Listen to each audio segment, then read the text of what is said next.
Mi hija se le olvidó colgar el teléfono. Escuché cuando dijo, ya es hora de que se vaya a un asilo. Es una carga.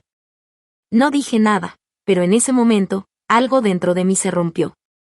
Vendí la casa por $890,000. Ellos regresaron de su viaje de negocios, venían sonriendo, pero les esperaba una sorpresa. Las llaves ya no entraban en la puerta. En la entrada encontraron una nota y, cuando la leyeron, empezaron a gritar. Y fue ahí cuando entendí que no se iban a quedar quietos. Esto apenas era el comienzo. Antes de seguir, suscríbete al canal y cuéntame en los comentarios desde dónde estás escuchando. Justo estaba raspando el último pedazo de pastel de carne de mi plato cuando sonó el teléfono. Era la receta de Ellen, aunque el mío nunca sabe igual sin su toque. Vi el identificador de llamadas, y sonreí, aunque con un nudo en el pecho. Era Kathleen. Papá, ¿cómo estás? Y dijo con esa voz calientita que siempre me hacía sentir amor, y no era tan débil como pensaba. Fui a mi oficina y saqué una tarjeta de presentación que tenía guardada desde hace 3 años, ahí en el cajón del escritorio. Todd Fisher, abogado de bienes raíces. Ellen me había insistido en que lo conociéramos cuando le detectaron el cáncer, para dejar todo en orden por si pasaba algo. Creo que ya era hora de hablar con él otra vez. A la mañana siguiente, recorrí la casa como si fuera un desconocido, viéndola con otros ojos. Pero esta vez, no estaba viendo mi hogar. Estaba viendo lo que Kathleen y Jeremy veían. Metros cuadrados, valor de mercado, números. Entré a la cocina y pasé la mano por la encimera de granito que yo mismo instalé. Me tocó hacerlo por las noches, con lámpara de mano, después de mi turno, porque no teníamos dinero para contratar a nadie. Ellen eligió el diseño, un gris moteado con vetas doradas que brillaban con la luz de la mañana. Ahí mismo preparé café para ella todos los días durante 16 años, hasta que el cáncer la dejó sin fuerzas para tomarlo. Me vino a la mente una Navidad, cuando Kathleen tenía 3 años. Dio sus primeros pasos justo aquí, tambaleándose desde el refri hasta los brazos de Ellen. Las dos lloraron de emoción. Ellen la levantó y la hizo, y gritó Kathleen, feliz. Y sí, lo era. Era una réplica exacta, hasta con el ventanal de su cuarto. Ese ventanal me costó 6 meses de horas extra. Ellen lo vio en una revista y se enamoró de la idea. Tener un rincón especial donde pudiera leer por las tardes. Tuve que aprender a cortar ángulos que nunca había hecho antes. Medía y volvía a medir tanto, que terminé con dolor de espalda de tanto gatear alrededor del marco. Roy, no podemos darnos este lujo, me dijo preocupada cuando me vio marcando la pared. Y si tú lo quieres, lo vas a tener, le respondí, yo me encargo de que funcione. Subí las escaleras hasta el cuarto de Kathleen. Todavía estaba pintado del mismo amarillo suave que eligió para su cumpleaños número 16. Aún tenía las fotos de sus amigos de la prepa y recuerdos de la universidad colgados por ahí. Ese cuarto fue donde la arrullábamos cuando tenía cólicos de bebé. Donde Ellen y yo nos sentábamos con ella a hacer la tarea de álgebra. En ese escritorio blanco que le construí justo para que cupiera debajo de la ventana. Pero el cuarto más difícil fue el principal. El lado de la cama de Ellen todavía tenía su vaso de agua sobre el buró. Y su separador de libros seguía marcar que se aprovechen de ti, me dijo casi al final, en voz bajita. Eres demasiado bueno, Roy, demasiado generoso. Cuídate. Prométemelo. Yo se lo prometí. Pero la verdad, no he cumplido esa promesa, ¿verdad? Fui a mi oficina y saqué la carpeta donde Ellen había guardado las fotos de cuando construimos esta casa.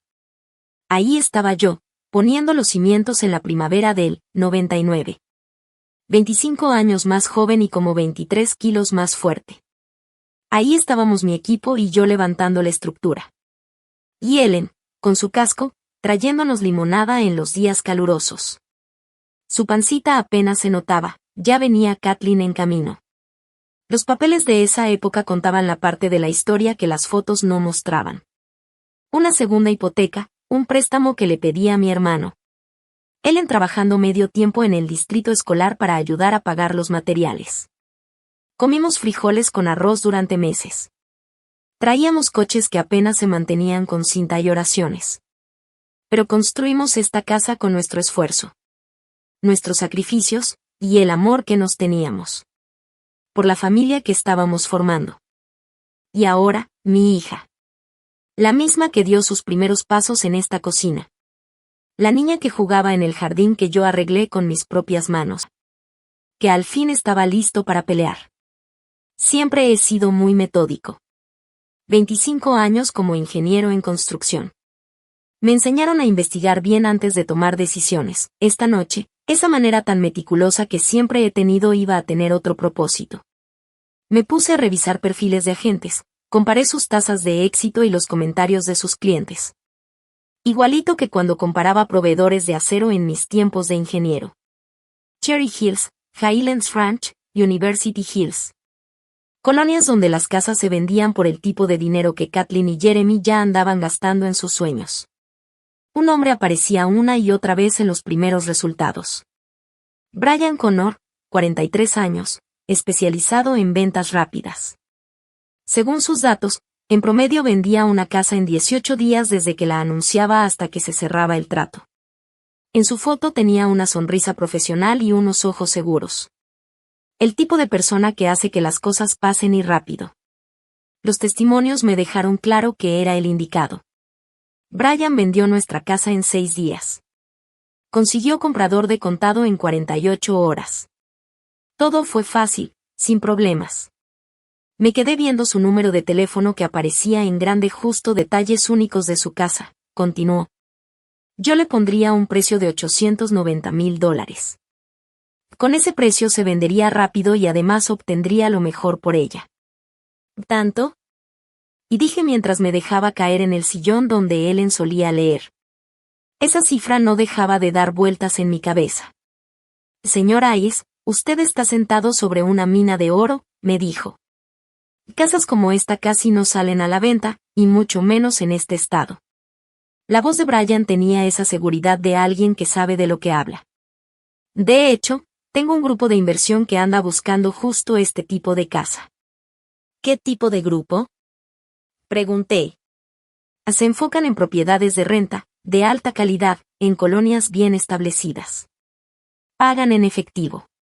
Sin préstamos, sin condiciones, sin andar pidiendo reparaciones. Pueden cerrar el trato en 10 días hábiles. ¿10 días hábiles? Repetí. Kathleen y Jeremy iban a regresar de Phoenix en 8 días. Esperando encontrar a su papá agradecido y fácil de manipular, listo para que lo metieran a ese resort. ¿Y cuál es el truco? ¿Por qué tan rápido? Tras más tiempo, ellos son flexibles. Lo más importante es que el título esté limpio y que se complete todo el papeleo. Pensé en la voz fingida de Kathleen al teléfono. Hablándome con dulzura mientras planeaba cómo quitarme todo. Pensé en lo frío que fue Jeremy. Hablándome como si yo ya fuera solo una carga. Y también recordé las palabras de Ellen. Que siempre me decía que no fuera tan confiado, tan generoso. Vamos a hacerlo, dije al fin. Por un segundo, la cara profesional de Brian cambió. Se notaba genuinamente emocionado. Excelente decisión, señor Hayes. Déjeme llamarlos de una vez. Lo vi marcar y describir la casa. Como si hubiera encontrado un tesoro escondido. Zona de Cherry Creek, único dueño. Estado impecable, acabados personalizados por todos lados, decía con entusiasmo. Terminó la llamada con una gran sonrisa. Quieren avanzar de inmediato. Mañana en la mañana puedo traerle los contratos preliminares. El sol ya bajaba por el ventanal de Ellen. Bañando de luz dorada la sala donde acababa de decidir vender 25 años de mi vida. Pero por primera vez desde esa, mi vecina, regando su jardín. Me saludó y yo le devolví el saludo. Con un nudo en el pecho por estar mintiéndoles a los que sí se preocupaban por mí. Eddie llegó en una camioneta llena de herramientas. Era un hombre como de 50 años, con cara de haber visto todo tipo de emergencias en Denver. ¿Problemas de seguridad, señor? Me preguntó mirando la puerta. A nueva situación de dueño. Más vale prevenir que lamentar. Él asintió, como si ya hubiera escuchado eso muchas veces, y se puso a trabajar. Lo vi quitar las cerraduras que yo mismo había puesto hace 15 años. Ellen había escogido esos herrajes de latón porque combinaban con nuestro llamador de puerta. Son buenas cerraduras, comentó Eddie mientras trabajaba. Alguien sabía lo que hacía cuando las puso. Ese fui yo. Me gusta hacer las cosas bien. Las cerraduras nuevas eran plateadas en vez de doradas, modernas en lugar de clásicas. Hacían un clic distinto cuando Eddie las probaba, un sonido más agudo, más mecánico, muy diferente al de antes. Aquí están sus llaves nuevas, señor. 3 copias de cada una, la de la puerta principal, la de atrás y la del garaje por el lado. Me dio un manojo de llaves que se sentía raro en mi mano. Son $450, con la tarifa de emergencia. Le pagué en efectivo, directo de mi casa. Contaba nuestra historia, se quedarían ahí. Los álbumes de fotos de la infancia de Kathleen. La ropa de Ellen seguía colgada en el closet, todavía con su perfume. Mientras empacaba, llamé a los apartamentos Sunset Manor. Les expliqué que necesitaba un departamento amueblado, de una recámara, lo antes posible. Tenemos uno muy bonito disponible para ocupación inmediata, me dijo la señora Chen, la encargada. ¿Renta mensual? Y sí, y si quiere algo flexible, también se puede. Una hora después, me reuní con la señora Chen en el complejo. Un edificio sencillo pero limpio, hecho para personas mayores, con jardines bien cuidados y su centro comunitario. El departamento era chiquito pero cómodo, ya tenía todo lo básico para comenzar de nuevo. Está bien si paga el depósito en efectivo, señora Ice. ¿Cuándo le gustaría mudarse? Esta misma noche. Ella levantó un poco las cejas, pero no preguntó nada. Firmé el contrato, pagué el primer mes y el depósito. Casi $3,000, algo que hace apenas 2 semanas me habría parecido un gasto imposible. Ya al anochecer, mientras cargaba el coche, vi a la señora Patterson viéndome desde su ventana. Me volvió a saludar, y yo sentí el peso de todo lo que estaba dejando atrás. Todas las relaciones que estaba cortando. Todas las conexiones que Kathleen y Jeremy me habían obligado a romper. Di un último recorrido por la casa vacía. Mis pasos sonaban distinto, como si ya no fuera mi casa. En la cocina, donde Ellen le enseñó a Kathleen a hornear galletas en Navidad. En la sala, donde la veíamos abrir sus regalos en la mañana navideña. En nuestra recámara, donde Ellen dio su último respiro mientras yo le tomaba la mano. Perdón, amor, dije en voz alta, pensando en Ellen. Pero tú lo entenderías. Siempre decías que era demasiado bueno para mi propio bien. Cerré las nuevas cerraduras y me fui de la calle Maple, tal vez para siempre. En el retrovisor, veía toda la vida que estaba dejando atrás. El sol se estaba ocultando cuando llegué a Sunset Manor, con el coche lleno de lo más esencial de mi vida. Subí mi maleta a la puerta de mi nuevo hogar, buscando a tientas las llaves nuevas para las cerraduras nuevas. Adentro del pequeño departamento, dejé caer la maleta y, sin pensarlo, tomé mi celular. La última parte de mi plan necesitaba una llamada más. Una pieza más del rompecabezas que les daría a Kathleen y Jeremy la sorpresa de sus vidas. El departamento parecía cuarto de motel, funcional, pero sin alma.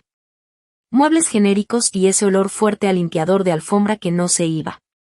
Me quedé de pie con el teléfono en la mano. Ya había puesto la foto de Ellen en la mesita junto a la cama. Ahora tenía que decidir qué banco protegería mejor casi $900,000, de los hijos que pensaban que se los merecían. Abrí mi laptop en la mesa del comedor y me puse a buscar bancos que trabajaran con depósitos grandes. Me llamó la atención uno, Colorado Community Bank. No era un banco. Ese mismo jueves en la tarde, manejé hasta mi antigua casa por última vez. Usé el control remoto del garaje, ese que nunca le di ni a Kathleen ni a Jeremy. Metí el carro para que los vecinos no preguntaran nada. Me temblaban las manos mientras ponía la llave nueva en la puerta. Adentro, todavía olía a hogar. Las bolsitas de lavanda de Ellen, el aceite de limón que siempre usaba en los muebles, y ese olor a años de cenas en familia. Pero también había cosas nuevas que me apretaban el pecho. Las maletas de Kathleen y Jeremy junto a las escaleras, su correspondencia regada en la cocina. Era claro que habían empezado a usar mi casa como si fuera su bodega personal. mientras planeaban mandarme al olvido. Instalé la cámara. El cargador falso lo conecté en la entrada, justo donde podía ver perfecto a quien llegara. La app me mostraba todo, la puerta, la entrada, y justo el lugar donde iba a pegar mi carta. Probé la detección de movimiento, entrando y saliendo varias veces, hasta que estuve seguro de que todo quedaría grabado cuando ellos volvieran. Después, pegué el sobre por dentro de la puerta, a la altura de los ojos, para que no pudieran ignorarlo. Parado en mi sala por última vez, toqué la repisa donde estuvo la foto de Ellen durante 23 años. Los nuevos dueños pondrán ahí sus propias fotos, crearán sus recuerdos en los cuartos que... Eran las 6:30 de la tarde, jueves por la noche. Mañana regresarían Kathleen y Jeremy de su viaje de trabajo, probablemente hablando de cómo meterme a un asilo y ya soñando con en que se iban a gastar mi dinero. No sabían que su pobre papá agradecido se había convertido en su peor pesadilla. Me desperté el viernes con la emoción de alguien que por fin va a ver justicia después de años de injusticias. El café me supo mejor que en semanas, y hasta mi pequeño departamento se sintió menos apretado cuando me acomodé con el celular en la mano y la cámara en vivo. La pantalla mostraba mi antigua puerta, vacía. 4:30 de la tarde. Ya casi llegaban. Me sabía sus rutinas de memoria. Kathleen siempre salía de Phoenix al mediodía para evitar el tráfico, y Jeremy manejaba justo al límite de velocidad. Deberían estar llegando en una hora.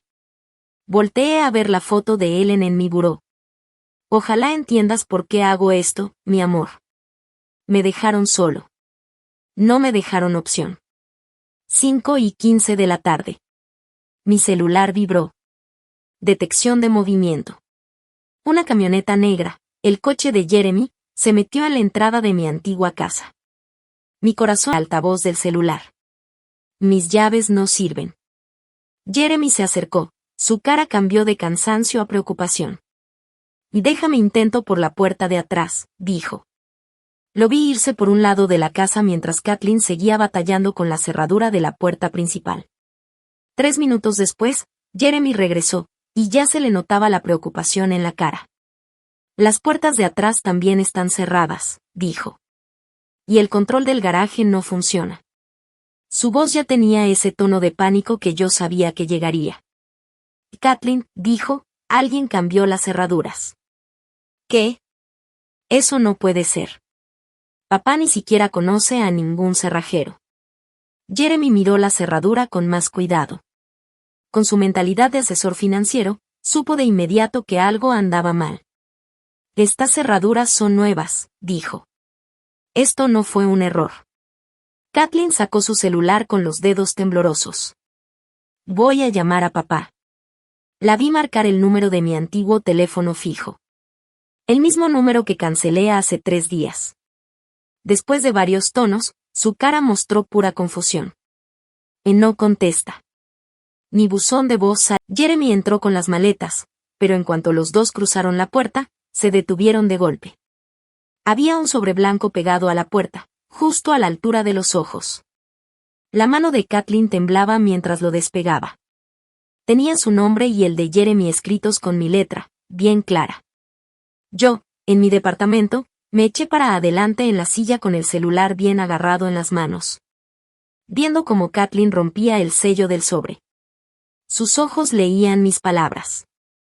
Jeremy se asomó por encima de su hombro. Pude ver sus caras ir cambiando, primero confusión, luego sorpresa, luego incredulidad, y al final, puro horror. Vendió la casa, dijo Kathleen. Su voz casi fue un grito. ¿Cómo pudo hacernos esto? Jeremy le arrebató la carta y la leyó otra vez, como si esperara que las palabras fueran diferentes. Ese viejo manipulador. Nos engañó todo este tiempo. $890,000. Kathleen ya estaba llorando, el maquillaje bien puesto se le escurría por las mejillas. Se quedó con todo, sollozó. Ese dinero iba a ser nuestro futuro. ¿Tu futuro? Y dijo evitar notar la hermosa ironía. Ellos discutiendo en mi sala por no tener hogar. Igualito como planeaban dejarme a mí, sin casa, en un asilo. Llama a un abogado. Y dijo Kathleen, desesperada. Tiene que haber algo que podamos hacer. No puede vender la casa sin avisarnos. ¿Con qué dinero?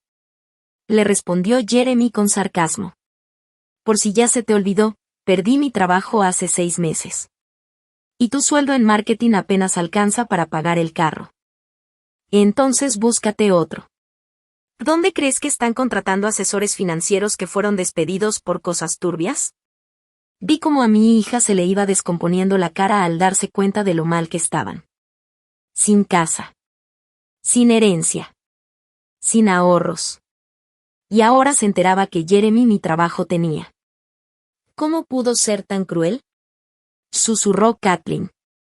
Igual que tú fuiste cruel cuando lo llamaste una carga, le respondió Jeremy, y planeaste dejarlo en un rincón olvidado. Y el viejo fue más listo que los dos. A través de la cámara del celular, los vi desplomarse sobre mis viejos sillones. Sillones que desaparecerán mañana, cuando los nuevos dueños se muden.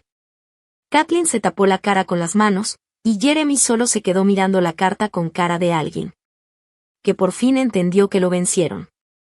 Apagué la cámara. Ya había visto suficiente. Me levanté y caminé hacia mi pequeña cocina. Saqué una botella de vino que Ellen amaba, un Burdeos 2018 que habíamos guardado para una ocasión especial. Que nunca llegó. Me serví una copa, la levanté hacia su foto. O va por ti, mi amor. Se hizo justicia. El vino sabía a victoria. Ellos aprendieron lo que pasa cuando muerdes la mano que te da de comer. Mi celular vibró. Era un mensaje de un número desconocido. Seguramente Kathleen intentando contactarme por otra vía. Lo borré sin abrirlo. Apagué el teléfono por completo.